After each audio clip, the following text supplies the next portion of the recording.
This is Helmand province, one of Afghanistan's most troubled regions and Britain's front line in the war against terror.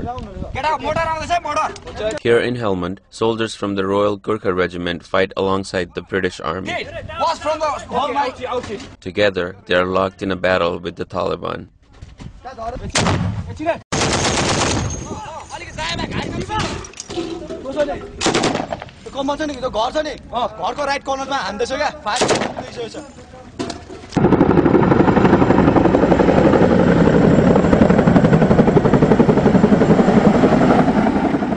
Thousands of miles from their homes in Nepal, the Gurkhas are fighting in a country where they share more in common with the Afghans than any other group in the coalition forces. The name Gurkha comes from the town of Gorkha in western Nepal. The Gurkhas have been fighting for the British since 1815, when groups of Nepali soldiers were recruited by the East India Company. Since then, military men calling themselves Gurkhas have fought for the British in every major battle. Today, the soldiers are primarily here in Helmand, where a major offensive began this past summer. Their job is to mentor the Afghan National Police and work closely with the Afghan National Army.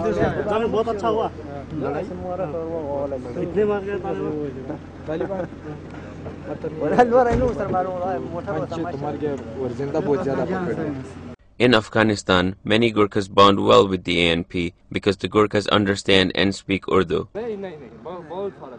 During patrols throughout the city, the Gurkhas and Afghans often share Bollywood songs and jokes. They're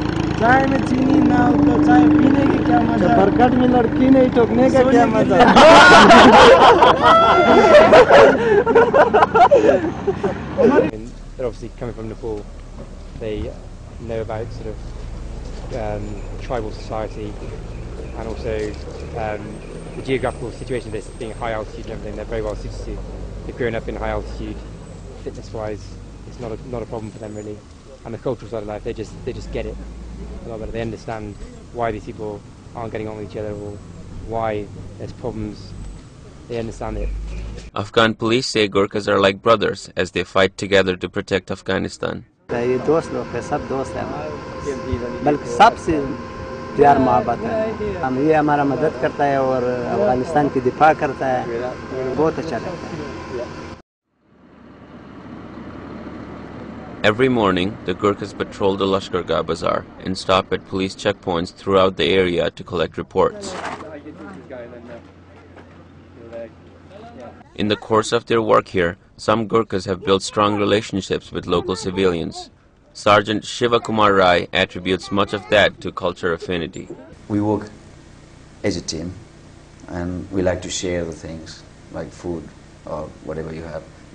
We like to share, and that's what exactly Afghans do. Yeah, that's the first thing. And I think we care about other guys or the team, and exactly they do.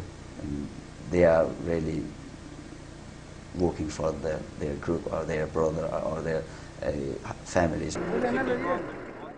British officers say that the unique bond between Gurkhas and Afghans has helped the British, at times, to receive valuable intelligence about their enemies.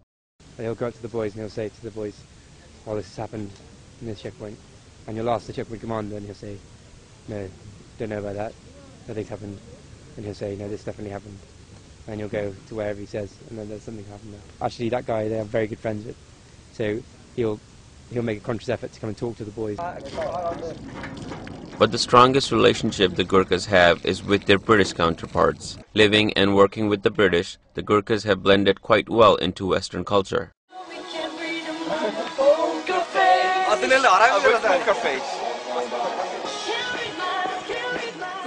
But even though they are far from home, the Gurkhas stay connected to Nepal, often by listening to Nepali radio programs. And when it comes to food, even a hot summer afternoon does not stop them from preparing their own meal.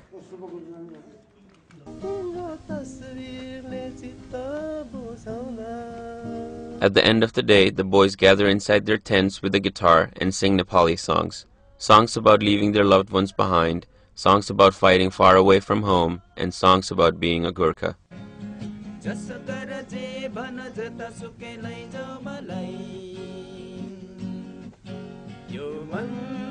त मेरो गोर्खाली हुँ